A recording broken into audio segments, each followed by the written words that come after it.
Friends, Christmas season എന്ന് പറയുമ്പോൾ തന്നെ നമുക്ക് കേക്കിന്റെ ഓർമ്മയാണ് ആദ്യം വരുന്നത് അല്ലേ. അപ്പം നല്ലൊരു പ്ലം കേക്ക് എങ്ങനെയാണ് തയ്യാറാക്കുന്നത് നമുക്ക് നോക്കാം.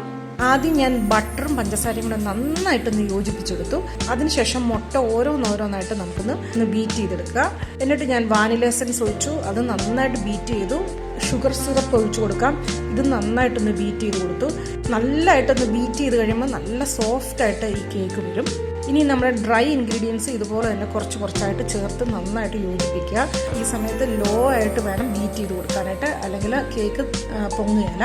ഇനി നമുക്ക് ഓറഞ്ച് നീരിൽ സോക്ക് ചെയ്ത് വെച്ച ഡ്രൈ ഫ്രൂട്ട്സ് ചേർത്ത് കൊടുക്കാം. ഇനി അധികം ബീറ്റ് ചെയ്യേണ്ട, നമുക്ക് സ്പാച്ചില കൊണ്ട് തന്നെ ഒന്ന് ചെറുതായിട്ടൊന്ന് ഫോൾഡ് ചെയ്ത് കൊടുത്ത് നമുക്ക് കേക്ക് ടീൻ ഒന്ന് ഡസ്റ്റ് ചെയ്ത ശേഷം ഇത് ഒഴിച്ചു കൊടുക്കാം.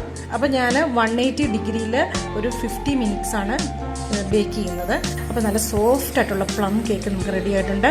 എല്ലാവരും ട്രൈ ചെയ്ത് നോക്കണം.